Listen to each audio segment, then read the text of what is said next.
Derrière une vieille grange effondrée au cœur de la campagne texane, les autorités découvrirent un spectacle déchirant. Un jeune lynx roux recroquevillé dans une cage rouillée, prisonnier depuis des années. Terrifiée, la petite créature restait tapie dans les coins les plus sombres, frissonnant au moindre bruit. Lorsque les sauveteurs arrivèrent enfin, elle s'enfonça davantage contre les murs délabrés, comme si ses planches disjointes étaient les seules à la protéger de l'effondrement total. Transportée jusqu'à un sanctuaire animalier, elle était désormais hors de danger physique, mais son esprit restait emprisonné, brisé par la peur.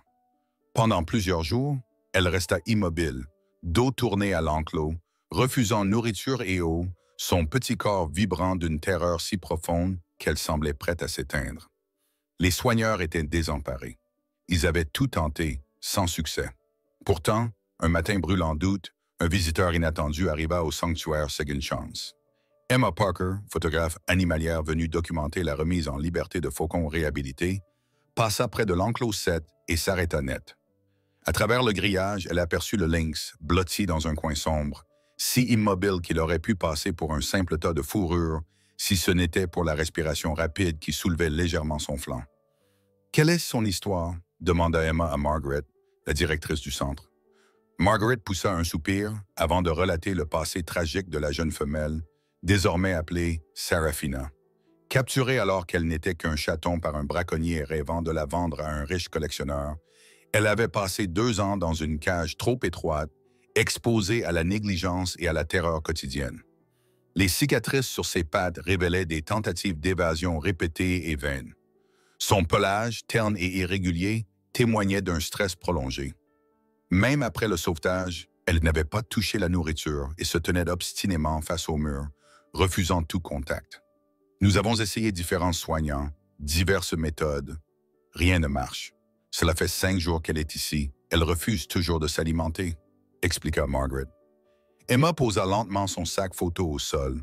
« Puis-je essayer ?» demanda-t-elle. Margaret la dévisagea, surprise. « Tu n'es pas soignante. »« Je le sais, » répondit Emma avec douceur, « mais j'ai photographié des animaux sauvages toute ma vie. Je sais rester silencieuse, immobile, et ne pas représenter une menace.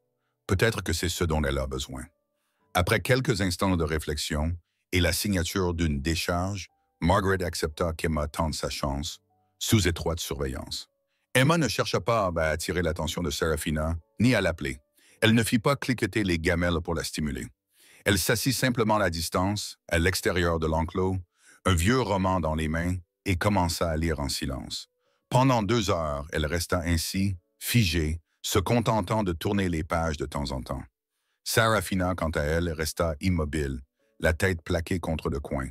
Rien ne sembla changer ce jour-là, mais Emma revint le lendemain, puis le surlendemain. Le 3e jour, un détail infime attira l'attention d'Emma. Le bout de l'oreille touffue de Serafina pivota légèrement dans sa direction. À peine perceptible, mais suffisant pour lui redonner espoir. Emma se mit alors à lire à voix basse, non pas pour s'adresser au lynx, mais pour remplir l'espace d'un son doux et régulier. L'été s'étendait à l'infini sur la prairie, long et doré, récitait-elle, d'un ton bas et calme, comme le murmure d'un ruisseau. Progressivement, l'autre oreille de Serafina bougea elle aussi. À la fin de la première semaine, le changement devint plus clair. Serafina s'était légèrement détendue, son corps n'était plus aussi raide. Bien qu'elle tournât toujours le dos, elle ne paraissait plus entièrement figée. Emma célébra silencieusement cette petite victoire, consciente qu'une pression excessive pourrait tout anéantir. Depuis la fenêtre de son bureau, Margaret observait la scène avec fascination. « Je n'ai jamais vu ça », confia-t-elle au vétérinaire, le Dr. Jim. « Elle ne fait rien de spécial, elle est juste là. » Parfois, c'est tout ce qu'un traumatisme réclame. Une présence qui ne demande rien, répondit-il. Le 10e jour, Emma décida d'introduire un nouvel élément. Un petit morceau de poulet cuit qu'elle plaça à mi-chemin entre l'entrée et le coin où se cachait Serafina. Elle se rassit ensuite à son emplacement habituel, ouvrant son livre. Pendant près d'1 heure, le silence fut total. Puis, presque imperceptiblement, Serafina commença à se déplier, relevant légèrement sa tête du coin, sans se retourner complètement. Emma, le cœur battant, garda ses yeux sur son livre pour ne pas briser la fragile confiance naissante. Un froissement attira son attention. Serafina s'était tournée, pas entièrement, mais assez pour poser son regard ambré sur le poulet. Emma laissa échapper un souffle tremblant. « Prends ton temps, murmura-t-elle. Je ne vais nulle part. » 20 minutes plus tard, Serafina bougea enfin. Ce n'était pas une marche assurée, mais un lent glissement le long du mur, chaque pas lourd de méfiance. Elle se tenait le plus loin possible d'Emma, avançant jusqu'à saisir le morceau de poulet. Mais au lieu de retourner aussitôt dans son coin, elle resta à mi-chemin, mangeant tout en fixant Emma. C'était son premier repas volontaire depuis son arrivée. Le lendemain, Emma plaça la nourriture un peu plus près. Serafina hésita, mais la faim l'emporta. Chaque jour, Emma décalait la nourriture de quelques centimètres, gagnant ainsi du terrain sur la peur du lynx. 2 semaines plus tard, Serafina s'avança jusqu'à moins d'1 mètre pour prendre le poulet. Cette fois, Emma tendit la main, sans l'approcher, la laissant simplement reposer au sol, paume ouverte. Serafina se figea, le morceau de poulet toujours dans la bouche. Ses pupilles se dilatèrent et, lentement, la curiosité prit le dessus. Elle tendit le cou, ses moustaches frémissant, et son nez toucha le bout des doigts d'Emma. Puis elle recula légèrement sans s'enfuir. Elle resta là, mangea son poulet, ses yeux ambrés glissant régulièrement vers la main immobile. « C'est une bonne fille, » murmura Emma. « Tu vois, toutes les mains ne font pas mal. » Margaret, qui observait de loin, était stupéfaite. Elle confia au Dr. Jim qu'aucune méthode n'avait fonctionné comme la patience silencieuse d'Emma. Convaincue, elle lui donna un badge et une clé pour venir quand elle le souhaitait. Emma passa alors ses journées entières au sanctuaire. Entre ses séances auprès de Serafina, elle aida le personnel, découvrit le monde de la réhabilitation animale, un univers de soins et de petites victoires quotidiennes. 3 semaines après leur premier contact, Serafina fit un geste inattendu. Après avoir pris son morceau de poulet presque à portée de main d'Emma, elle ne recula pas. Elle s'assit, pas toute près, mais assez pour qu'Emma puisse l'admirer entièrement. Malgré son épreuve, Serafina était magnifique. Son pelage, encore terne par endroits, révélait un motif tacheté typique du lynx roux. Ses pattes semblaient trop grandes pour son corps, signe qu'elle était encore jeune. Et ses grands yeux ambrés exprimaient à la fois la sauvagerie et une lueur d'espoir. Elles restèrent ainsi longtemps, partageant un silence paisible. Quand Emma se leva pour partir, Serafina ne s'enfuit pas. Elle la suivit simplement du regard. Quelques jours plus tard, un matin pluvieux, la percée tant attendue se produisit. Emma arriva et trouva Serafina non pas dans son coin, mais assise près de l'entrée de l'enclos, comme si elle l'attendait. Quand Emma s'approcha, Serafina resta immobile. Emma s'assit sous le petit auvent installé spécialement pour leur rencontre. « Il pleut fort aujourd'hui, dit-elle doucement. » Les oreilles de Serafina pivotèrent vers elle, signe qu'elle écoutait. Emma sortit le morceau de poulet du jour et pour la première fois un jouet. Une balle avec une clochette conçue pour un chat domestique, mais adaptée à un lynx. Elle fit rouler la balle doucement vers Serafina. La clochette tinta légèrement en s'immobilisant devant elle. Serafina la fixa longuement, méfiante. De longues minutes passèrent avant qu'elle n'étende une patte et la touche du bout des griffes. La clochette tinta à nouveau. Elle sursauta, mais ne recula pas, intriguée plus qu'effrayée. Elle frappa la balle une seconde fois, un peu plus fort, et bondit légèrement. Pour la première fois, Emma vit la jeune lynx agir en chaton, s'amuser malgré son passé douloureux. « Voilà, » murmura Emma, « il y a encore du jeu en toi. » Comme prise de conscience, Serafina s'arrêta et regarda Emma. Puis elle fit un geste extraordinaire. Elle attrapa la balle, s'approcha d'Emma d'un pas volontaire et la déposa devant elle avant de reculer légèrement. Emma sentit ses yeux se remplir de larmes. Serafina ne se contentait plus de tolérer sa présence, elle l'invitait à jouer. Emma fit rouler la balle en retour. Cette fois, Serafina réagit immédiatement, la frappant pour recommencer le jeu.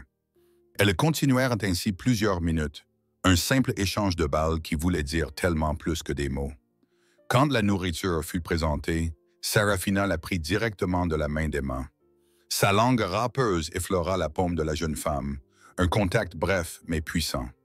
Emma frissonna, non de peur, mais de respect pour cet animal qui choisissait la confiance après tant de souffrance.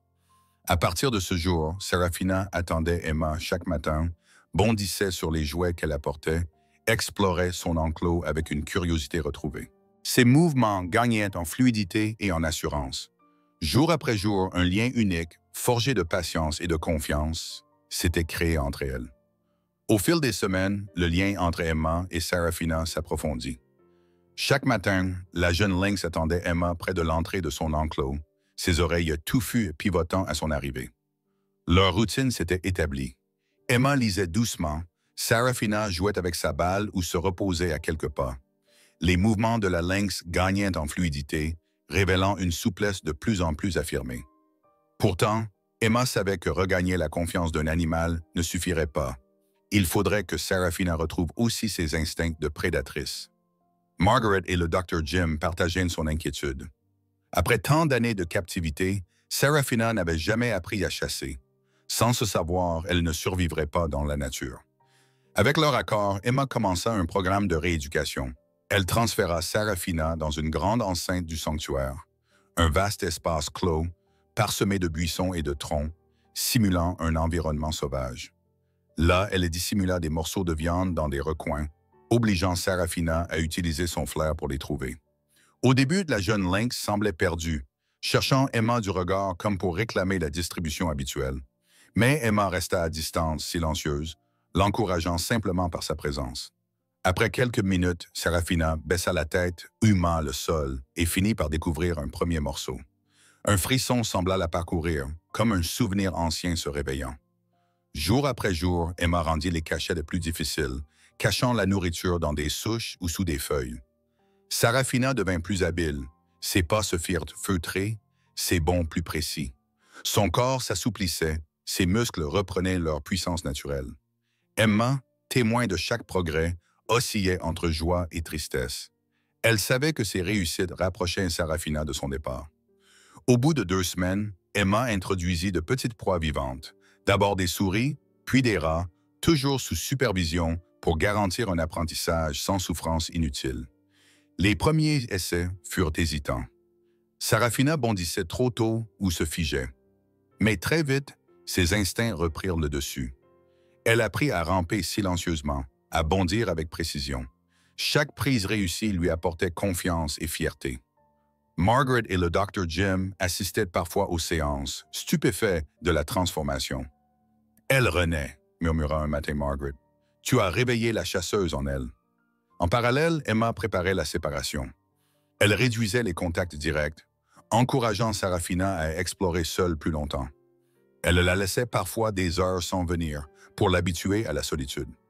Sarafina restait méfiante envers les autres humains, un signe encourageant pour sa future vie sauvage. Pourtant, chaque fois qu'Emma revenait, la jeune lynx surgissait, bondissant joyeusement, ses yeux pétillants d'excitation. Le site de libération fut choisi avec soin. Une zone isolée du parc national de Big Bend, exempte de lynx résidents et riches en proie. Les autorités validèrent le projet et commandèrent un collier GPS pour suivre Sarafina après son relâché. Le matin du départ, le ciel était clair et l'air vif. Emma accompagna Sarafina dans le véhicule de transport, sa main posée sur la caisse pour la rassurer. La tension qui animait la lynx n'avait plus rien de la peur des premiers jours. C'était une énergie prête à s'élancer vers la liberté. Sur le site, la caisse fut installée face à l'étendue sauvage. Des collines arides, des rochers chauffés par le soleil et un horizon infini s'offraient devant elle. Emma s'agenouilla près de la porte émue. « Tu es prête, ma belle. Tu as retrouvé ta force, ta confiance. Il est temps de partir. » Sa voix se brisa sous l'émotion. Elle essuya une larme et ouvrit lentement la porte. Pendant quelques secondes, rien ne bougea. Puis Sarafina sortit, sans hésitation, le regard fixé sur l'horizon. Elle avança de quelques pas, s'arrêta pour humer l'air. Le soleil du matin illumina son plage, révélant la splendeur de ses taches. À 20 mètres, elle se retourna. Leurs regards se croisèrent. Emma grava dans sa mémoire chaque détail. Les oreilles touffues, les yeux ombrés, la grâce sauvage. Sarafina inclina légèrement la tête, comme un salut silencieux. Puis elle se détourna et partit d'un pas calme et déterminé, disparaissant peu à peu dans le désert. Emma resta agenouillée longtemps, les larmes coulant librement. Margaret posa une main réconfortante sur son épaule. « Tu l'as fait, souffla-t-elle. Tu lui as rendu sa liberté. » Les semaines qui suivirent furent étranges pour Emma. Chaque matin, elle se réveillait avec le réflexe d'aller retrouver Serafina, avant que le silence de sa chambre ne lui rappelle que la jeune lynx parcourait désormais le désert. Les données du collier GPS apportaient un réconfort précieux. Serafina se déplaçait sur un territoire grandissant, chassait avec succès et évitait toute présence humaine. Ses premiers rapports confirmaient qu'elle survivait, mieux encore, qu'elle s'adaptait à sa nouvelle vie sauvage. Chaque point sur la carte que lui envoyait l'équipe technique était un petit miracle pour Emma. Au centre, tout le monde suivait les nouvelles de Serafina avec une excitation partagée. Margaret avait fait de son histoire un symbole, un exemple vivant de la possibilité de réhabiliter des animaux profondément traumatisés. Lors d'événements de collecte de fonds, elle racontait le parcours de Serafina, montrant des photos prises par Emma pendant les mois de rééducation. Ces images, où l'on voyait le lynx en plein bond, ses muscles tendus et son regard concentré, touchaient profondément les donateurs. Grâce à elle, le sanctuaire reçut plus de soutien qu'il n'en avait connu depuis des années, permettant de sauver de nombreux autres animaux. Emma, elle, retourna progressivement à sa vie de photographe, mais elle était transformée. Elle se consacra désormais aux histoires de réhabilitation, voyageant pour documenter des sauvetages et mettre en lumière les efforts de ceux qui redonnent une chance aux animaux blessés. Elle utilisait son objectif pour rappeler au monde qu'aucun être vivant n'est irrémédiablement perdu. Chaque fois qu'elle se trouvait seule dans la nature, un silence particulier lui rappelait les heures passées à lire à voix basse pour Serafina, le frisson de la première fois où la lynx avait pris le poulet de sa main, ou la sensation du ronronnement profond vibrant contre elle. Le collier de Serafina était conçu pour se détacher automatiquement après 1 an. Lorsque l'alerte indiqua que le signal avait cessé, Margaret et Emma célébrèrent la nouvelle comme une victoire. Serafina était désormais totalement libre, sans aucune trace humaine sur elle. Emma retourna plusieurs fois dans le parc de Big Bend, espérant apercevoir la silhouette tachetée parmi les rochers. Elle resta des heures immobile, le regard balayant l'horizon, mais Serafina ne réapparut jamais. Pourtant, chaque bruissement dans les buissons, chaque cri nocturne d'un félin ravivait l'espoir. Un soir, alors que le vent soufflait fort et que la lune baignait le désert d'une lueur d'argent, Emma crut entendre un cri distinctif. Un miaulement rauque, puissant, résonna au loin. Elle ferma les yeux, laissant le son traverser son cœur, et sourit. « Je t'entends, ma fille, » murmura-t-elle. « Je t'entends. » Dans ce simple moment, elle sut que Serafina avait trouvé sa place. Elle ne la reverrait peut-être jamais, mais elle n'en avait pas besoin. Elle savait qu'elle était là, quelque part, vivante et libre. Avec le temps, l'histoire de Serafina devint une référence pour les professionnels de la faune sauvage. Des experts vinrent interroger Margaret et Emma sur les méthodes employées, s'inspirant de cette rééducation atypique basée sur la patience et la présence silencieuse. De nombreux centres adoptèrent ces approches plus douces, intégrant la compréhension du traumatisme animal à leur protocole. Serafina, sans le savoir, avait ouvert la voie à une nouvelle manière de soigner ceux que la cruauté humaine avait brisés. Emma continua de voyager, mais chaque retour au sanctuaire la ramenait au souvenir de ses journées partagées avec la lynx. Dans son bureau, elle garda encadrée sa photo préférée, celle où Serafina bondissait, ses 4 pattes suspendues, son regard brillant de vie. C'est ainsi qu'elle choisit de se souvenir d'elle. Non pas comme la créature tremblante, acculée contre une cage, mais comme elle était destinée à être, sauvage, forte et magnifique. Parfois, au crépuscule, Emma s'asseyait près de la vieille enceinte où tout avait commencé. Le vent faisait bruisser les feuilles, portant avec lui un parfum de liberté. Elle fermait les yeux et se laissait bercer par le silence, se remémorant chaque instant. La première oreille qui avait bougé, le premier pas, le premier jeu. Elle se disait que si Serafina avait pu guérir, alors peut-être, en ce monde, la douceur avait encore une place, même face à la douleur la plus profonde. Dans le vaste désert de Big Bend, sous les étoiles, un lynx roux vivait comme ses ancêtres l'avaient fait des siècles plus tôt. Son pelage se confondait avec la roche, ses bonds étaient silencieux, et ses yeux ambrés brillaient d'une intelligence farouche. Elle portait en elle le souvenir d'une femme qui, un jour, s'était assise à côté de sa peur et avait attendu patiemment qu'elle ose s'en libérer. Et ce souvenir, invisible mais indélébile, restait le plus beau témoignage de ce qu'elles avaient partagé.